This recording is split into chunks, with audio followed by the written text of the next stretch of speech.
वक्त मैं पेशावर की रिंग रोड मवेशी मंडी में मौजूद हूँ, जहाँ हमें जानवर तो बेहद तादाद में दिखाई दे रहे हैं और बहुत खूबसूरत खूबसूरत जो जानवर हैं और वज़नी जानवर दिखाई दे रहे हैं, लेकिन जो गाहक हैं वो ना होने के बराबर हैं। आइए कुछ शहरियों से बात करते हैं और मज़ीद तफसीलात उन्हीं से जानते हैं।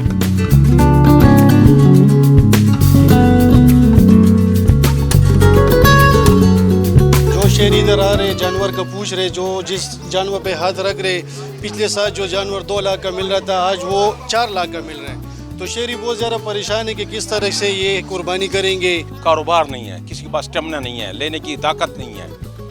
पहले जो बंदा एक बैल लेता था वो आज आता है तो सोचता है, वो घर से एक नज़रिया लेकर आता है, यहाँ पे आता है कीमत कुछ और है तो वो अपसेट हो जाता है। वो गरीब क्या करे। पहले करते थे दुम्बे बकरे लेते थे, वो उनके वजह से बाहर हो गए। अब बड़े जानवर में हिस्सा डालेंगे तो फिर ही कुर्बानी कर सकेंगे। जैसे कि हमारी शहरियों से बात है, उनका यही कहना है कि ईद उल अज़हा जो करीब है और सुन्नत इब्राहिमी तो अदा करनी है और ये लाजमी भी हैं, लेकिन हम 2-3 दिन से आ रहे हैं, लेकिन हमारी जो गुंजाइश है उससे जो जानवरों की कीमतें हैं वो डबल से ट्रिपल गुना जो हैं वो ज़्यादा हुई हैं, जिसकी वजह से हमें काफ़ी मुश्किलात का सामना करना पड़ रहा है।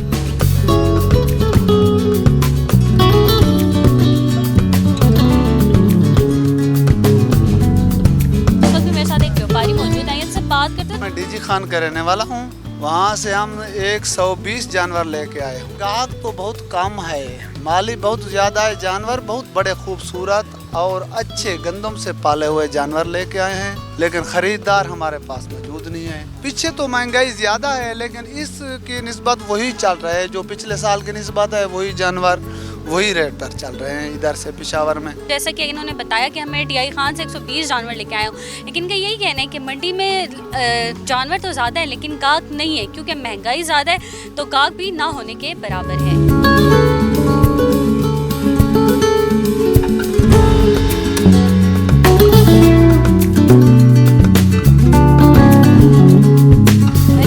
पेशावर की रिंग रोड मंडी पे जो है बबलू के चर्चे हैं। अगर आप इसका हाइट देखें तो इसकी जो हाइट है मुझसे भी लंबी है और इसका जो वेट है वो 20 से 22 जो मन है वो बताया जा रहा है, और इसकी जो उम्र है वो 1.5 साल जो है इसके व्यापारी ने बताई है। जबकि इसकी जो अगर पैसों की बात की जाए, जो इसकी डिमांड है, इन लोगों ने 30 लाख रुपए की है और कहा कि 28 लाख और जो है वो आ चुके हैं जो इसको लेना चाहते हैं। इसके व्यापारी से जब हमारी बात है, उनका यही कहने जो इसकी खुराक है वो हम इसको 1.5 साल से पाल रहे हैं, जबकि इसको हम दूध जो है, मक्खन, देसी घी वगैरह जो है खिला रहे हैं। और जो बच्चे हैं वो भी काफ़ी तादाद में आए हुए हैं, इनके साथ सेल्फीज़ बना रहे हैं और जो है काफ़ी खुश हो रहे हैं।